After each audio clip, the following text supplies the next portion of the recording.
we have Toni from Making It in Asheville, we've got Dr. Toni, and then we have Toni of Coffee Curious. It's the Toni trifecta. Wow.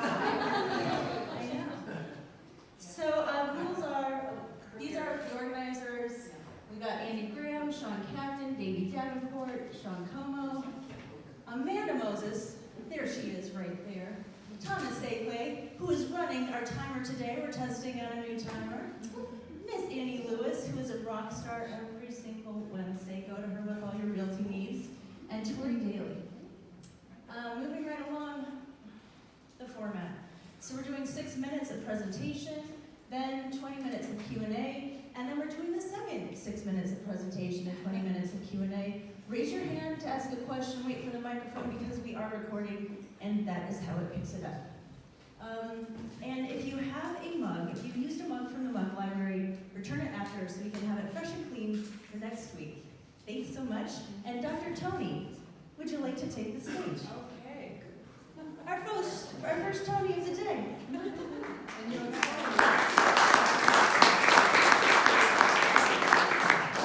my partner who's about to come is also a Toni. Should we get you Yeah, a table? that'd be great. Thank you. Thomas, can we grab one of those?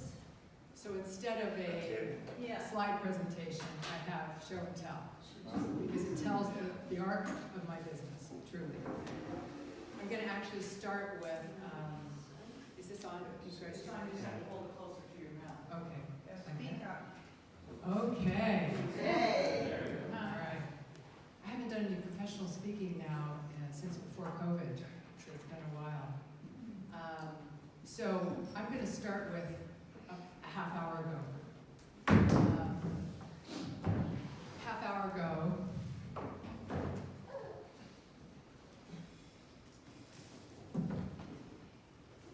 this book went to #1.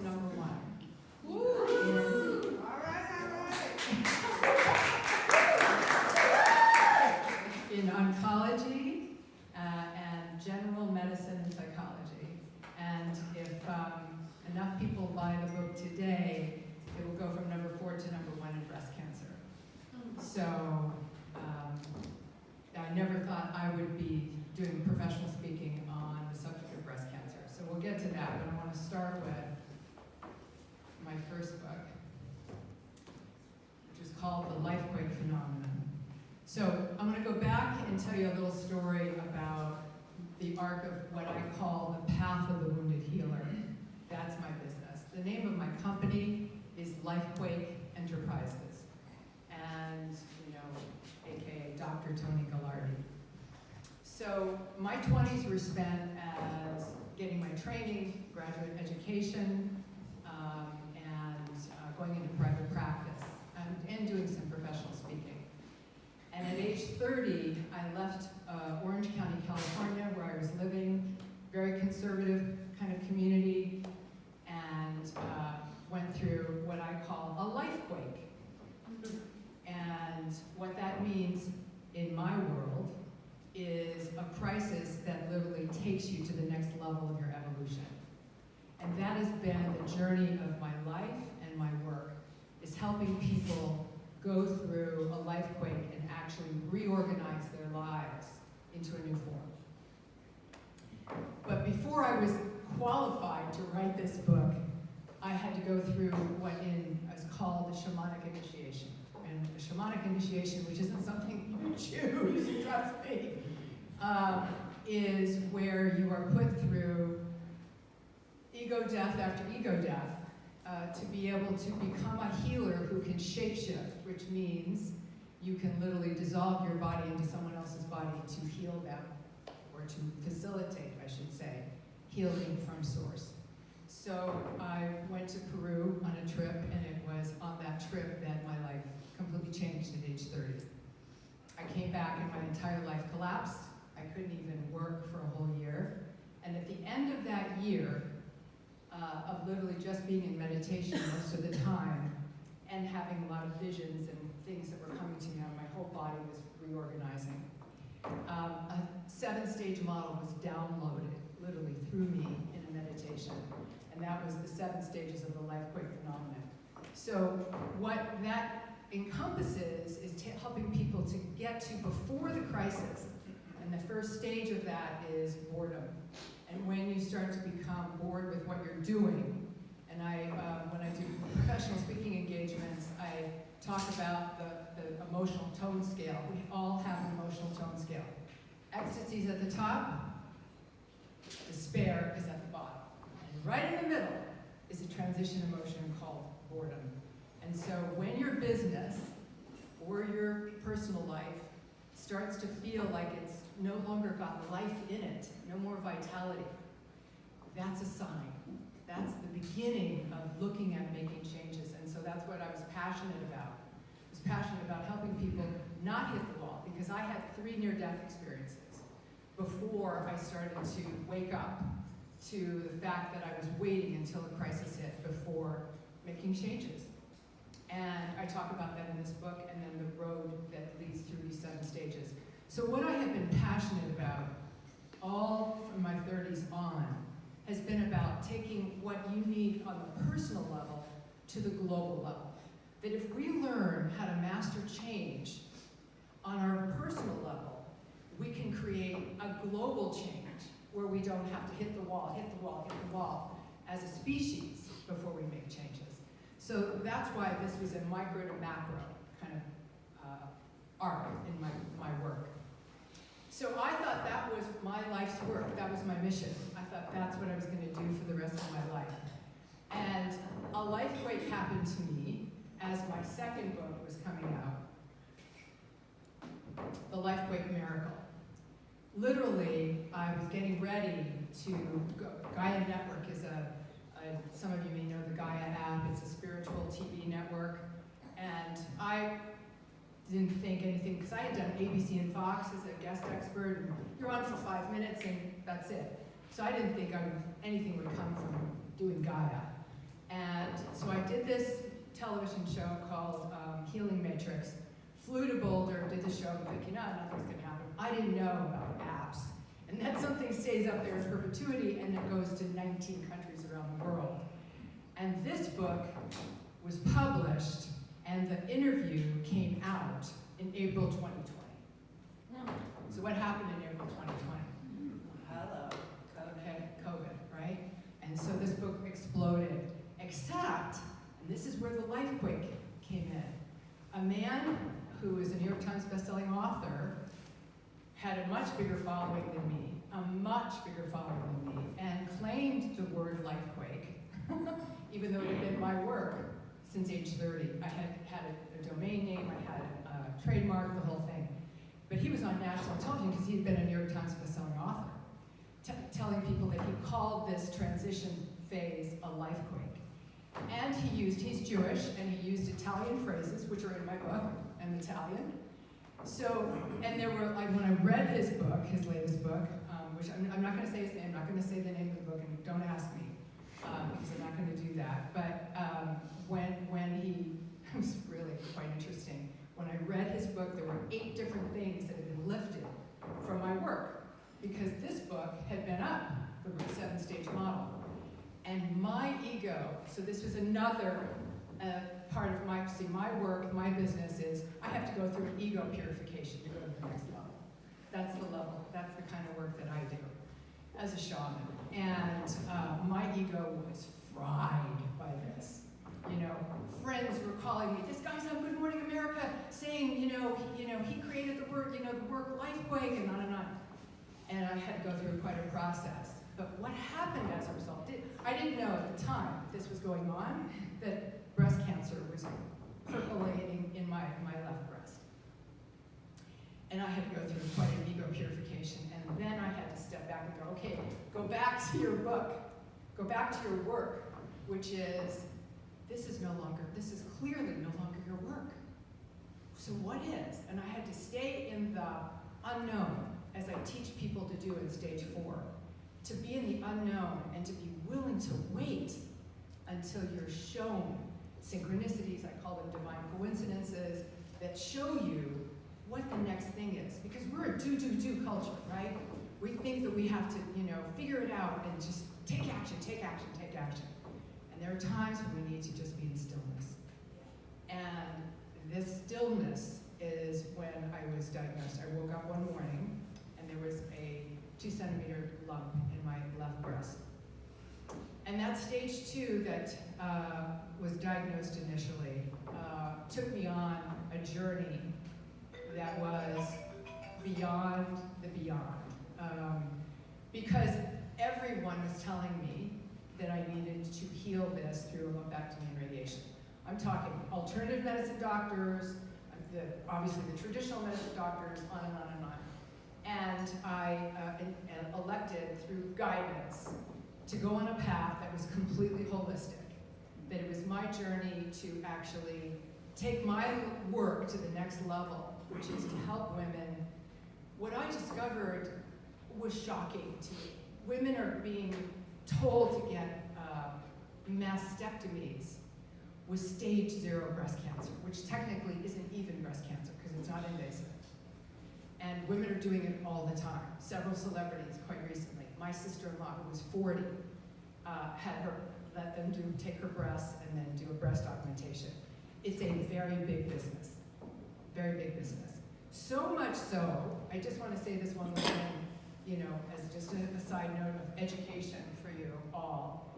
So much so that the Journal of the American Medical Association, most traditional, right? Can't get more traditional than that, came out with an article in February of this year and said, we are concerned about what it is costing women for breast cancer treatment.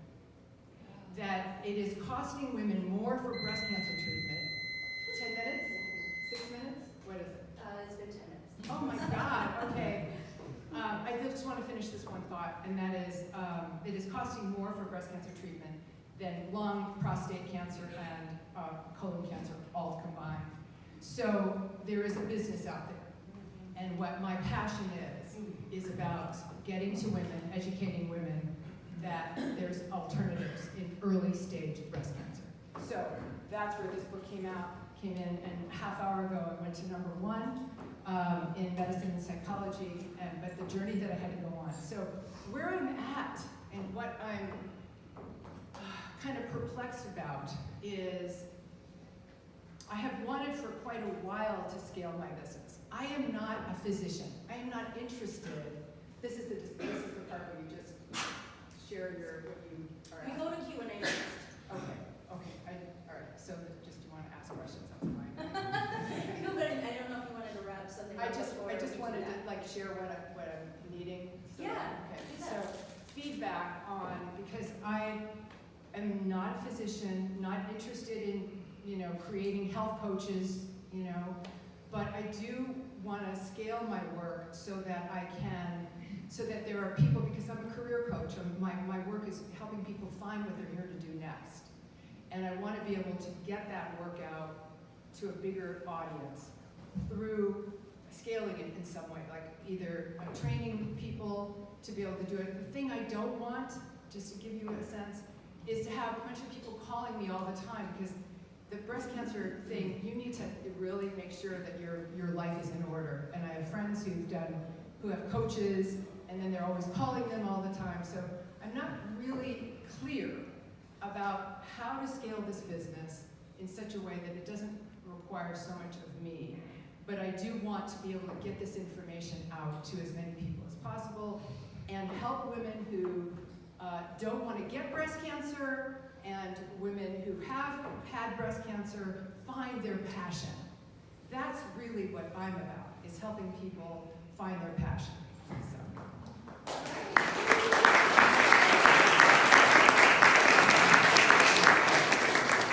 All right, who has a question for Dr. Toni?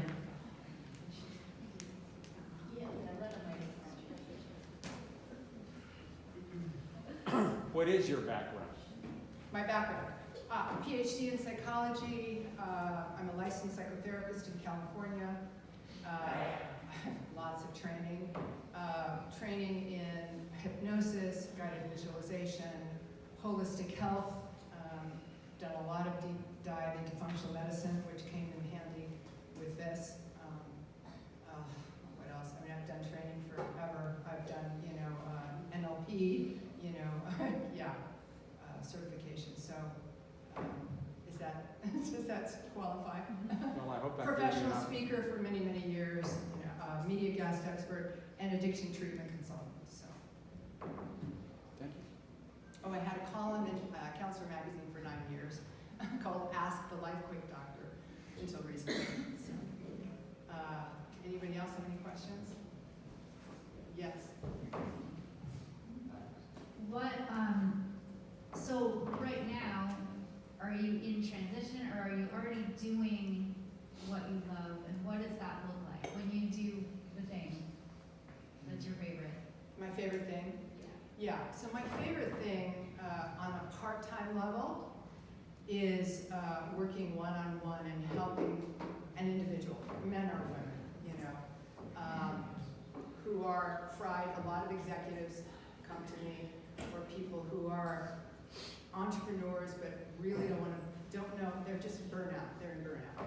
So working with someone, finding what is next, helping them get rebalanced, because I have a functional medicine background and I work with doctors like Russell Scher, who's spoken here, is a colleague of mine. So I work with doctors all over the country, actually, that in functional medicine as support. So that is my passion, working one-on-one. But a lot of people can't afford it, you know, so on a one-on-one. So I'm looking for how to be able to serve the greater whole. And that was what this book was about, was to get something to people that is inexpensive, you know. Yeah. I think you may have just answered it, but your model to help people find out what they're doing next, who is that applicable to? It's applicable to anyone who is in a transition, and that's, you know, you typically, I mean, I love it when somebody comes to me and they're bored, okay, that they haven't hit the wall. But most of the time, the person who comes to me is working in a profession where they are making a great deal of money typically and don't want to do that anymore, but they have golden handcuffs. It's called golden handcuffs syndrome, which is the benefits of, you know, whatever if they're working in a company or they're in their own private business, but they're making a lot of money doing it, but they don't want to do it anymore, and they don't know how to get out. So that's my, I work with 50% men, 50% women. I'm working with a man right now who works for Microsoft in Seattle, working with another man who works in the advertising business in Los Angeles. So it's all over the place. A woman who was an executive at Starbucks and left, and she's in transition, doesn't know what she wants to do next. Thank you.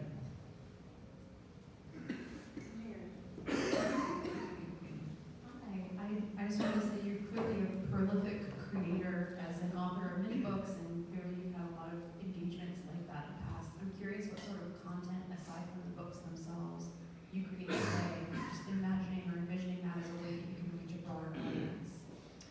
Yeah, so that's a question. I give once a month, I give a, it's called a shamanic activation. Every new moon is the beginning of a new cycle. Farmers know this. In the Farmer's Almanac, they recommend, you know, planting between the new moon and the full moon. That when the moon goes full, it starts to wane, it starts to weaken between the full moon and the new moon. So I liken that in business, the same thing. That we want to start things in that first 2-week cycle. This coming Saturday, for example, is a solar eclipse, which is a big super new moon. And so I will be doing an activation, and I do that for, you know, $30 a month for people to put into the quantum field and build a quantum field in my energy work. And then I have people put their intentions. I take everybody on a journey, and in a deep hypnotic state, have them download from their higher self, what is the intention for this month?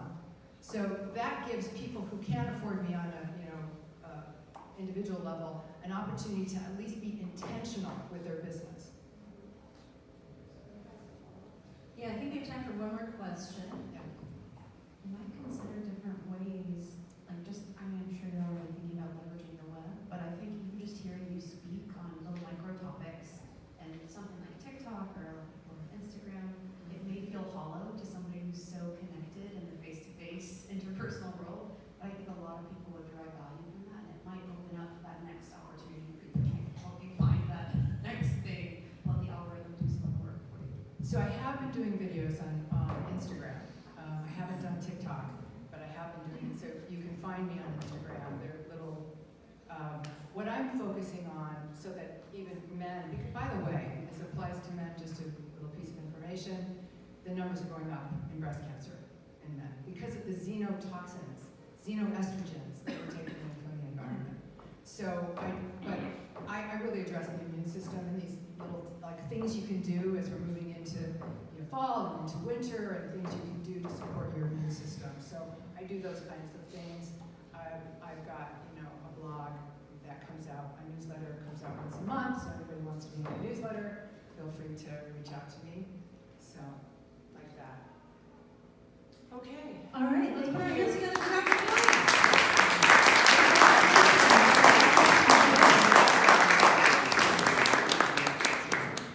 And welcoming to the stage, we have Toni. Tell me how to say your last name. Ubertaccio. Ubertaccio. See, that would be challenging when you read it. And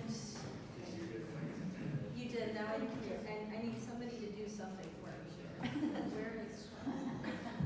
Do something. okay, so Toni and his wife moved here in 2019, and they started this podcast. They had heard that people needed to either come with a job. These are my first 2 slides. Anyways, their podcast has gone to #1 in Asheville. I know. No, usually somebody's here helping me with the slideshow, and that's not happening. So, okay. It's like dinner's done. Okay, here we go. I tested it on my phone, so it should be. Not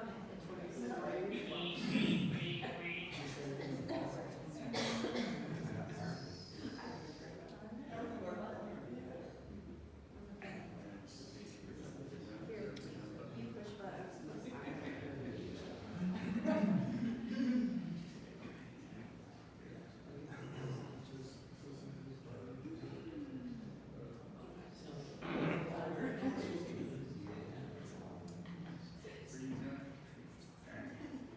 Yay!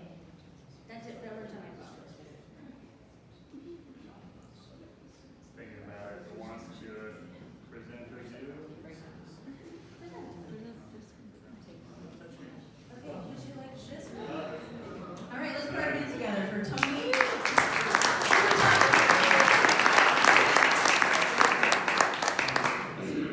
All right, so we're going to speak into the mic. I'll put that one there. Hello. I'm Toni. Other Toni. This one's for you. I think some of the content here is going to be applicable, but also everyone, I hope that the content here is applicable. We're going to start by telling a little bit of my story. You heard the cliff notes a second ago. We'll do just an extended cliff notes, and then, that's hopefully gets you interested and keeps you engaged into it. So yeah, when we first were looking at Asheville as a potential place to visit, we quickly said, oh wait, this could be a place to move. And when we did some homework, people said, well, you better bring your own job. And then what I've recently heard is actually you want to bring your own ladder. So to have a career, to have something that you can progress in, you're going to want to bring that yourself. And my wife and I kind of took that to heart. She had applied for a marketing role in a business in Asheville. I was helping her prep for it, and then I kind of said, what is the salary on this thing? And transitioning here from Brooklyn, New York, having 2 full-time jobs, the air kind of fell out of me, and I was still wanted to be supportive, but I said, oh my goodness, well, we have marketing backgrounds, I have a sales background, we could. That's a client. That's not a salary. That's a client. So what if we were to try and figure this thing out? And so we got started on bringing a ladder, building a ladder, bringing a ladder, and fast forward to today. These are just some of the faces that we've had on the podcast. in the 130 episodes of the podcast as they existed. So Making It in Asheville, if you've heard of it or ever heard of those words, is a podcast based here in Asheville. We started it, let's punch ahead, make a timeline is next. We started it 3 weeks before moving here, May of 2019. And we took off like bats out of hell, and we committed to a podcast episode per week. And we kept that pace for about 2 years when we got to episode in the 90s in May of 2021. You might notice in the timeline there was a thing that happened. And so the podcast has had many iterations over the years. We started by going to people's spaces, bringing the mics, setting up, recording. We called it like NPR style. One of my favorite NPR style recordings was at Highland Brewing, where you got to hear like forklifts doing forklift things in the background. It was great texture.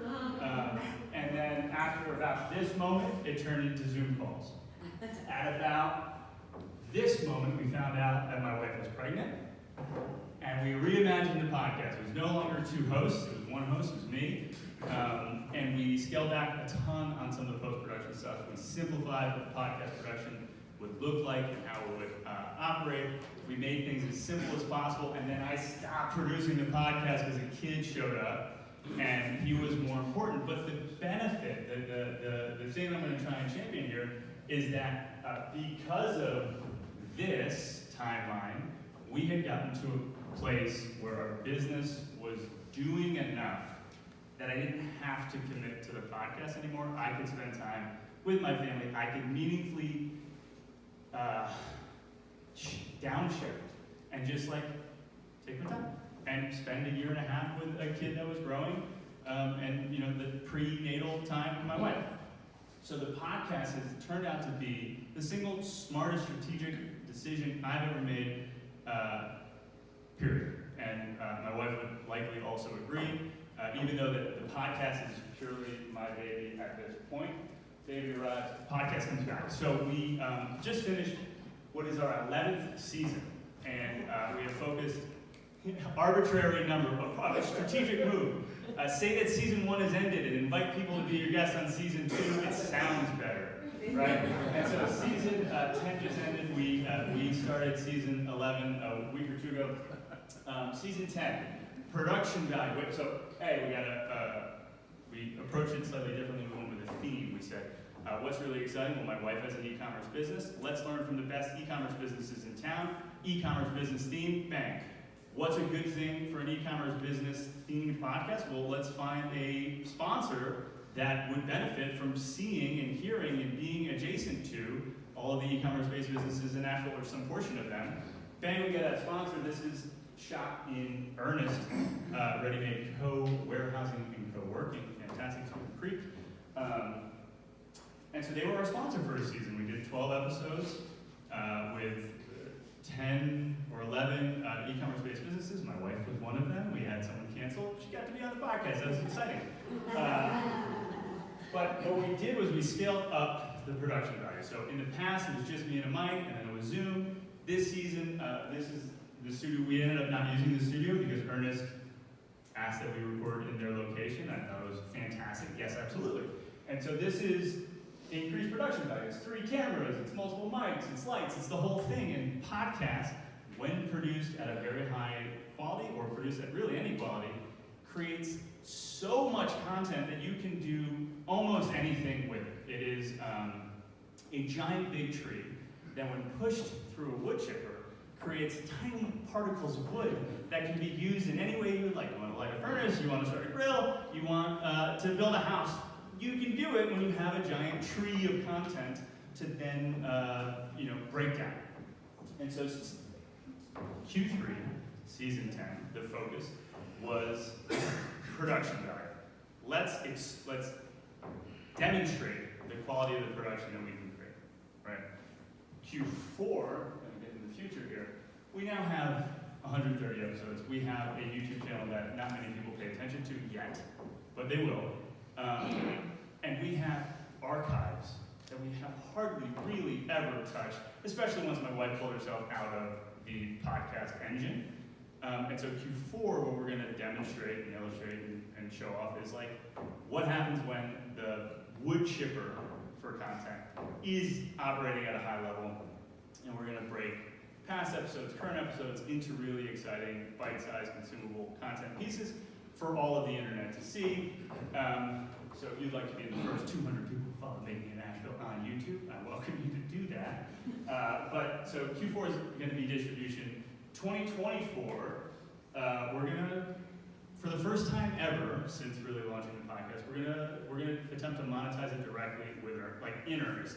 Earnest was a monetization or a partner for season 10, but Earnest in terms of effort and intention, we are looking for Q1 through all of 2024 sponsors. We're thinking that these thematic seasons make a lot of sense as little capsule projects that can be interesting to anyone who listens to them, but specifically other folks. So you can think outdoor business, you can think fitness industry, wellness, outside of fitness. There's a bunch of obvious Asheville-based thematic seasons that can come up. A sponsor that makes sense across all of those, we'd love to talk to them. And then what we're going to do is, because we've now demonstrated the production value and we've demonstrated the wood chipper, we're going to offer value adds to guests.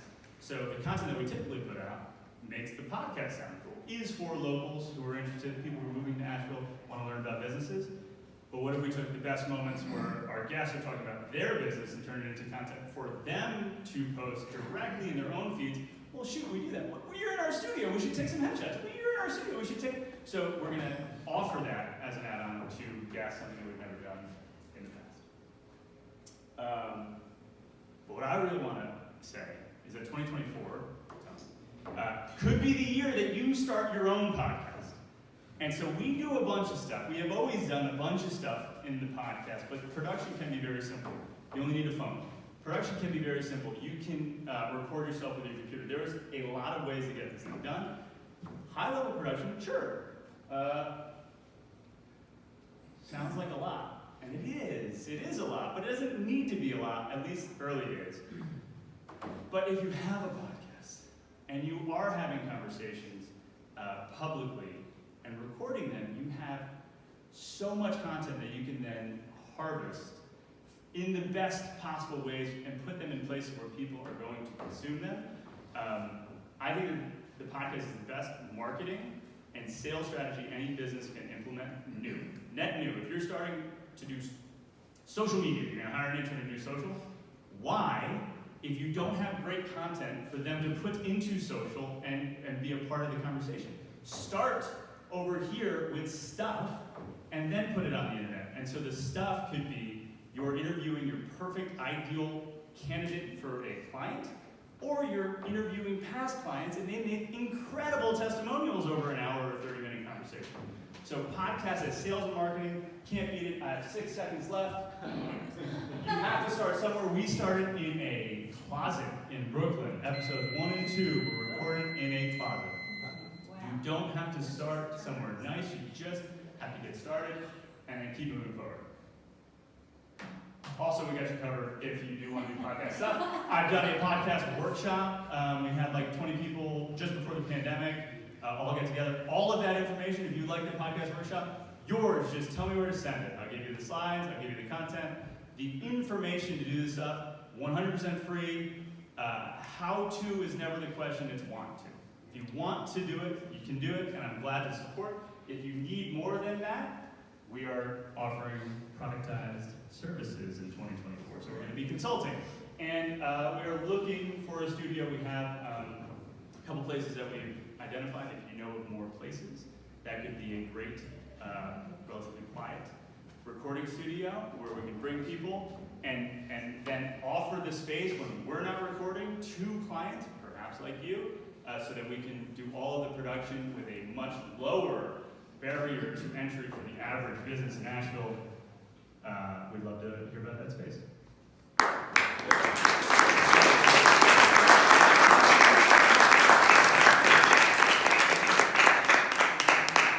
right, questions? Mike in the back. Do you have a mic? Mike in the back. Mike, I can hear you. Gotta follow the rules. Oh.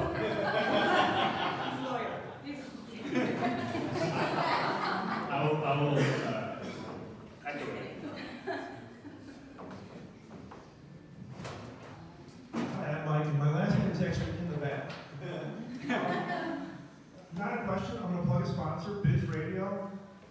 It's all business all the time, which I think might be a good match if you talk to them, but there might be a lot of synergy there. There's a lot of crossover in what they're doing. Their reach is 60,000 a month, legit measurable, because they're on the internet, they know who's tuning in. Yeah. So I'll be glad to talk to you about that. These guys up front can help you with that too. But all they do is business podcasts, 24 hours. There might be something to look into. Thank you. Question? So I've done 3 podcasts. They're just so hard to find an audience, even when the content's great, right? How many people are listening currently to your podcast? So one of the points that I would have made if I had afforded myself more time is that if you are creating a podcast strategically, the audience size really hardly matters, right? So if we're thinking about creating a podcast that our customers will want to listen to, or our customers will be honored to be on, we're in business, day one, audience size 1. If you have a guest on your podcast that looks like your ideal client, there is no better discovery call than an hour conversation with microphones. You can't ask someone for, hey, you can't do a cold outreach and say, hey, I'd love to talk to you about your business. I think I have this value for you. The outcome would be even close to, hey, we do this podcast, you seem like this incredible resource, we'd love to have you share your story. That whole conversation is discovery. And so our podcast represents probably 1% of the total population in Asheville, and it has built us a 6-figure business for the years that we've been. What is the 1% population of Asheville? 1,000. How many? 1,000. 1,000 people. You've built a wonderful business. That's incredible. Thank you. Wow, I mean, because that's a breakthrough for me, because I always thought podcasting were listening. No, so that's the thing. Like, what is the goal, right? If the goal is to monetize via advertisements from Squarespace, you need a big audience. You need a big audience. If the goal is to monetize via your services in your business, you need one, I mean, depending what the service is, but like you need one audience member who goes, wow, that's somebody that I could work with, that's somebody I could spend time with, they seem to know what they're talking about. Like, what we're doing is building relationships. And so, the first 70 episodes, I don't even know if there was a single ad read other than, hey, by the way, we have this marketing business that really powers this podcast. It's called Making It Creative.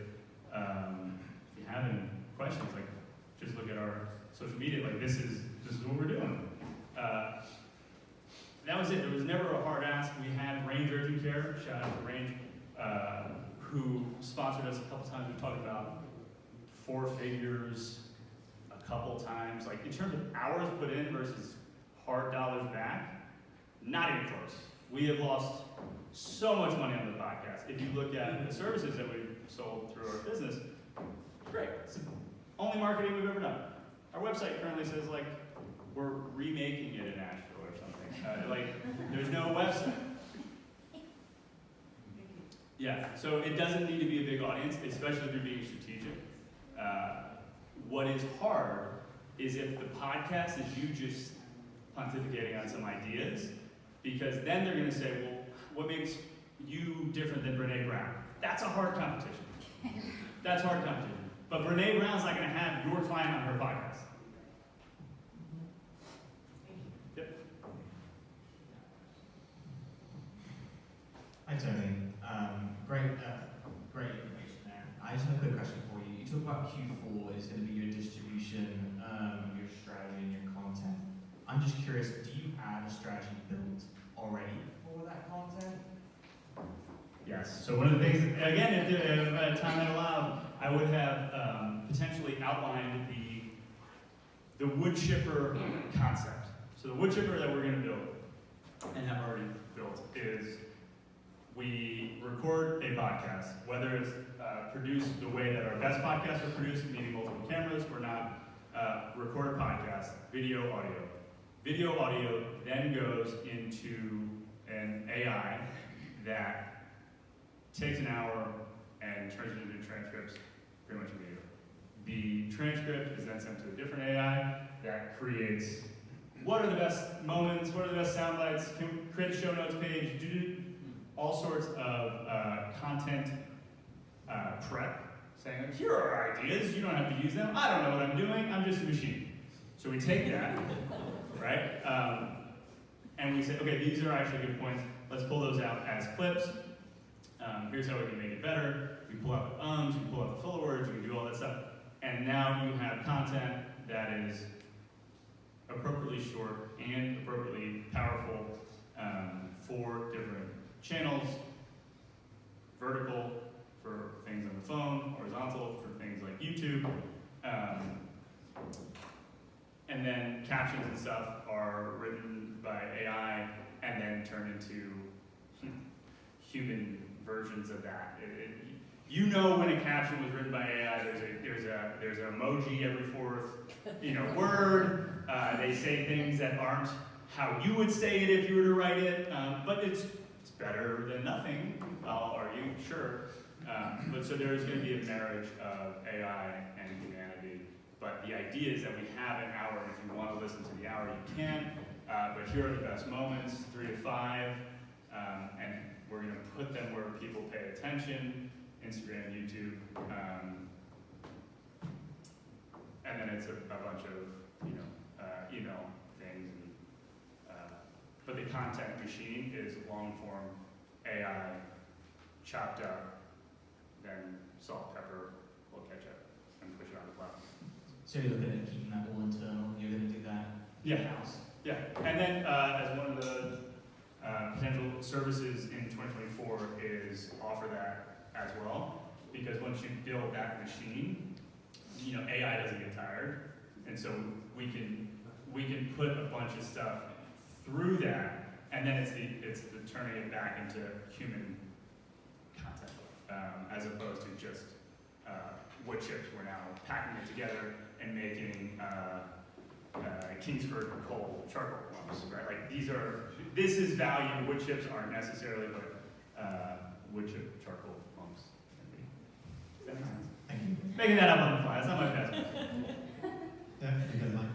I love that idea. I think the concept is brilliant. Are you considering turning that into a monthly revenue thing? Because these businesses are going to want to constantly create more and more content, and they're going to be able to, you're going to be able to automate content creation and delivery through the podcast, and that's going to give them the fuel and the fire to do their marketing. So, brilliant idea. Is that what the plan is? Yes, absolutely. So part of the intention with a physical space is we've always brought the mics and then we did Zoom.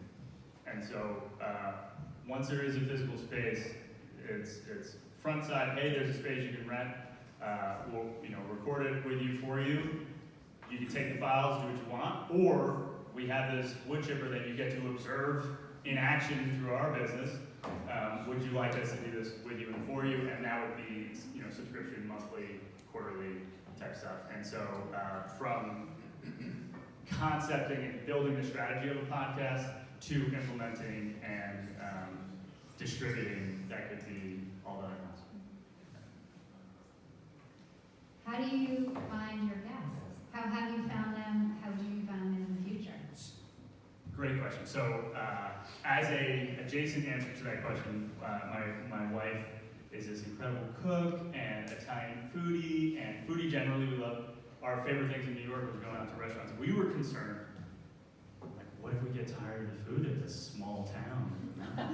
And we have not yet run out of food, and we keep having more restaurants to possibly go to than we have time. Same with business. We have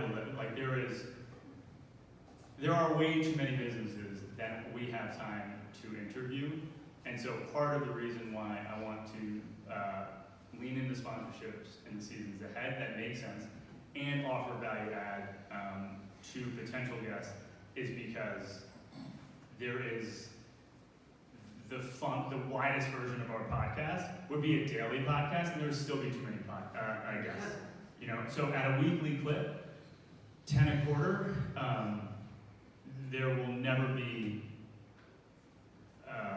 scarcity in who could be the guest. It just doesn't fit for the season. How might we highlight these people and tell their story? And so what we're looking at is other ways to give people a portion of our platform that might not include full guest episode. In the past, we've done things like, Instagram takeovers, Monday makers, spotlights where we do on Mondays, we shout out a couple businesses that haven't been on the podcast, but we're doing great work. How do we find them? Keeping our eyes open, being members of the community, and then also constantly inbound on our website. And we ask past guests who should we talk to. So it's like those three things is overwhelming, and the file is scary to look at. So far. Hey Tony, what's up? Hey. So, a couple things that I'm interested in, because I've been, thinking about creating a podcast myself. One is hiring a team, or needing a team, and another one is, breaking the seal and actually starting to record content. And it's like the hesitation on both of those are there for me. I was wondering if you could just expound upon what you recommend for somebody like me who wants to do this, but is just hesitating. So 2 things come to mind immediately. Thank you for the question. One is why the podcast, right? So that has got to be A1, and there's no real wrong answer. When we did the podcast workshop, one of the podcast concepts was I love watching horror films and do a podcast about horror films. I said, sick. Probably not monetizing that soon, because the advertiser, unless you're, editing people's screenplays as a service, I don't know how you take audience of one and make money from it yet. Because I didn't know it was business. But, passion project, let's go. Period. So why the podcast? And there's no wrong answer on the continuum of, because it's interesting to me.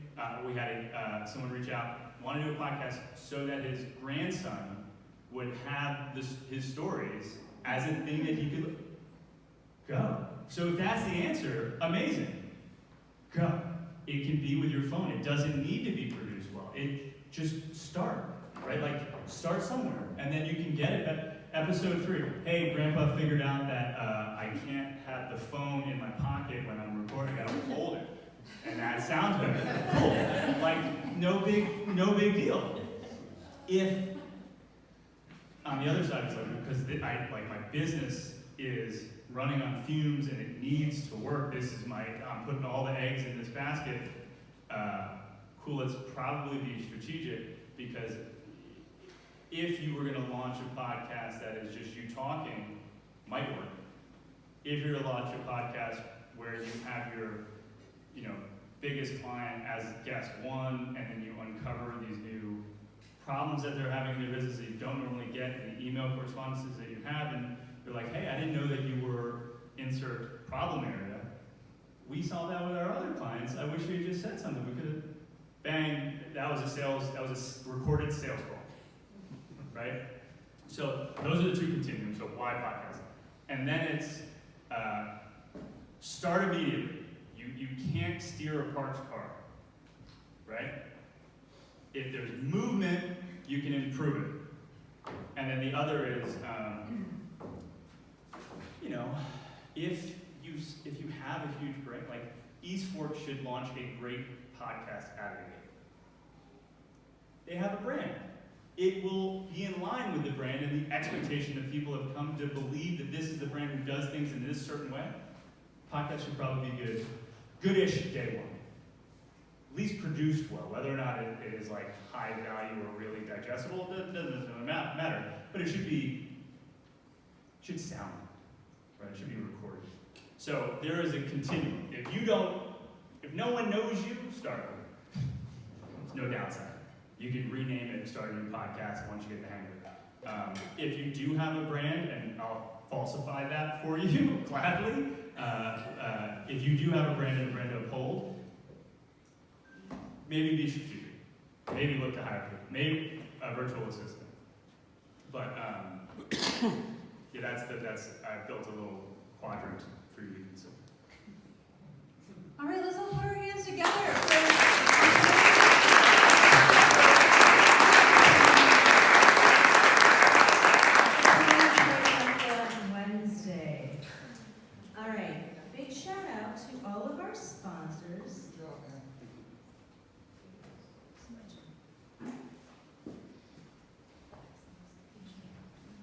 have Charlie and Troy Ball, who generously donate the space each week. Hatch Co-working, that's us.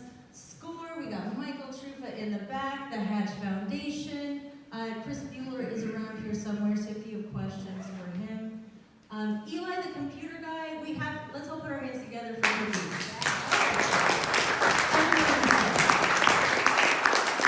Andy Lewis with eXp Realty, WMC Biz Radio, Venture Asheville, Edward Jones, WMC Business Magazine, the most comprehensive calendar that we have here for Western North Carolina, Mountain BizWorks, Big C, Dynamite Coffee Roasting Company, Viking Mergers and Acquisitions, and Coffee Curious. Moving right along, if you have a mug, please put it back so we can wash it and have it fresh for you next week. Do not take it to co-working. We will hunt you down. Next week we have Asheville E-Bikes. This is an Asheville-based company that is an e-bike company. We're really excited about that. And on the 24th is Venture Asheville Demo Day. That's happening at Asheville Community Theater, and it's always a fun time. Cheap ticket, $10 for a great time, and to hear a ton of pitches by startups. And then on the 28th, can you believe it's almost like Halloween? And then who here has made like Thanksgiving and holiday plans? I know, I'm like starting to. I can't quite put my hand up for that yet, but it's coming. So we're doing Hatchetweena Bears Barbecue, Laser Lover. It's an 80s band. It's gonna be lit. Laser Lover. And we're doing VIP tickets, and otherwise it's free. VIP will include like beverages, food, all the things. But dress up and come. It's gonna be a good time. And on the 30th, Arts ABL State of the Arts Brunch. So that's always a great opportunity to find out what our politicians and community is doing to support the arts in Asheville. And this is kind of a big year because of Thomas Wolfe. We want to thank you all for coming, and we will see you again next week. Did we have anything else? Okay, and I know, I wanted to point out, Howard came to me last week and he said that he needs some help, and I can't remember what you said you needed help with. I would love to know the people that are here and what they do, because if we're gonna tap into people here, we need to know who does what. So originally I asked for it if it was a directory here, if it was even working. We have it in our app, but some people don't necessarily put it out there. Everybody kind of self-populates, right? Like they write their own bio, they write their own thing. Yeah. So say what you're looking for specifically. Graphic design, a lot of what I saw today.